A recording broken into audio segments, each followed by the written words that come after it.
Okay, so what we have here are the ingredients. We have eggplants, onion, celery, capers, olives, pine nuts, olive oil. Here we have mixture of vinegar, tomato paste, and sugar for the sauce for the final touch. And here we have tomatoes. Alright, so let's start. Let's start with the oil. Here we have oil. Alright, we have to have it warm but not hot. And this is for the eggplants, right? We have cut our eggplant in this pretty big chunks. That's a tradition in our family, all right? Because this recipe comes from Messina. I mean, Caponata has thousands of different variations. Basically, every family in Sicily cooks their own Caponata. This one comes from Messina, from the family of my father-in-law. Now, in case you don't know who we are, my name is Dmitri. Let me show you my lockdown face. The whole world is in the lockdown right now. Behind the camera we have my lovely wife Emanuela. We are the owners and co-founders, founders of the tour agency called More of Rome. We do beautiful tours of the city of Rome, and we are cooking this recipe of Caponata today for Kevin. As you know, we had a little challenge, not challenge, but little thing going on Facebook.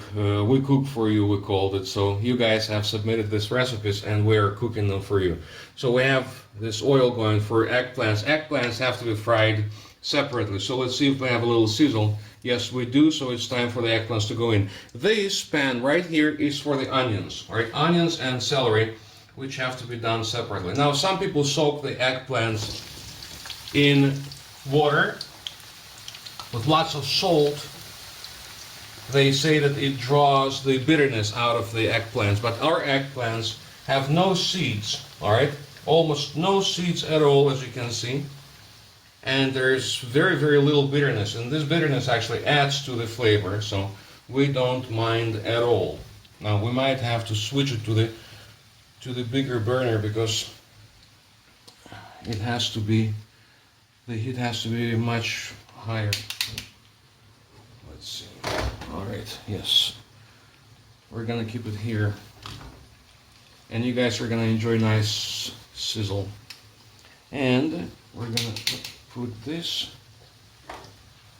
over here for the onions and celery. Now, celery has to be cooked, all right, but at the same time it has to stay crunchy. Okay, so I'll show you how it's done. Pretty easy. You just calculate your time, and that's all. Now, this video is by no means professional or done by videographers or anything. We're not even amateur. I mean, we take videos of our kids, and that's about it. So if you see a shadow or some imperfections, you're gonna see plenty of them. We just know how to cook, all right? We love to cook. We cook all the time, the whole family. We have our own recipes, our own specialties. So today, as I said, we're cooking for Kevin. Kevin is going to be a member of our family today for this recipe.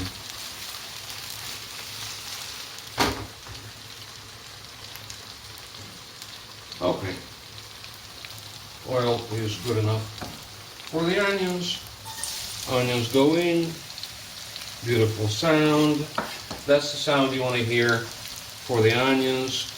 Extra virgin olive oil, one of the best that we have here in Lazio. We're not in Rome right now, by the way. We left Rome just the night before the lockdown, and we are in our little cottage outside of Rome. The whole family is here. So we are a married couple, so we started practicing social distancing a long time ago. We have 2 kids, so we try to practice distancing as much as we can. All right, now, celery. Let's prepare the celery.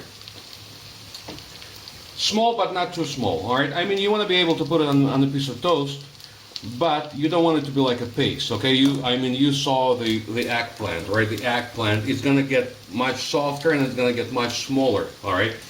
But of course, it's not extremely small. I mean, it's not a salad, okay? I would not call it a salad.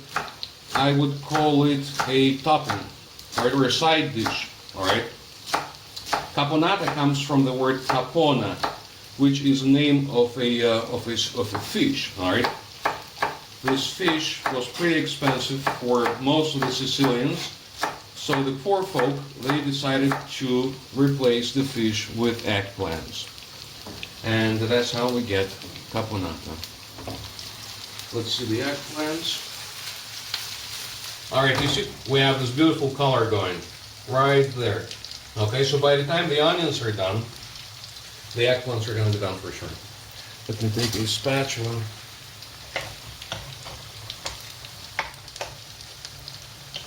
The complexity of flavors here in this side dish, in this recipe, is just amazing. We have bittersweet in the eggplant.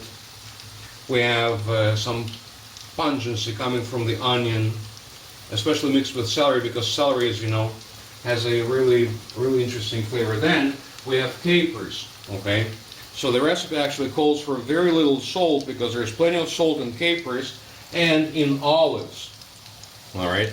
Now, guys, we are in the lockdown, so we have this. All right. I mean, we don't have an opportunity to go to the best store to source the best produce right now. So we have this. Tastes good. Who cares about the rest? So, yes, capers, we have to soak them in water. All right. Because to remove the extra salt. Otherwise, it's going to be just way too salty. Then we have pine nuts. Not every family cooks this dish with pine nuts because pine nuts are pretty expensive as well. Okay, so not every family could afford to have pine nuts. Today we have pine nuts. We love pine nuts. They add this earthy flavor, this very deep, very profound flavor that lasts for a few seconds, you know, in your mouth. So that's delicious. That's great. Then tomatoes. It's up to you. Canned tomatoes, fresh tomatoes. We opted for canned tomatoes today because that's what we have. Okay. At our guy who sells fruits and veggies, our guy who we go to very often, because of the lockdown, because of the many factors, the tomatoes are not the best at this time. So we opted for the canned tomatoes. And then this is to close the deal. All right. This is the sauce that gives the sweet and sour and thick texture, and of course sweet and sour flavor. This is wine vinegar, white wine vinegar, and sugar, just a couple of, let's say, tablespoon and a half, and 2 tablespoons of tomato paste. Okay, not tomato sauce, but tomato paste.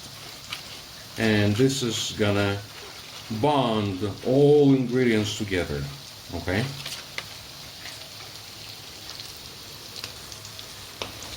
Now, eggplants, you see, eggplants absorb a lot of oil, and I mean a lot. So we will have to drain them, all right? Drain them real good.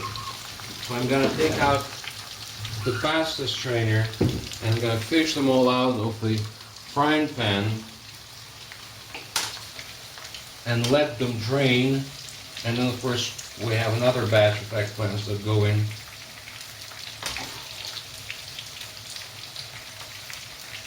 Hold it right over the pan so you don't drip oil all over the place, because Nonna is always lurking around. If she sees you making mess, you're gonna pay for it dearly.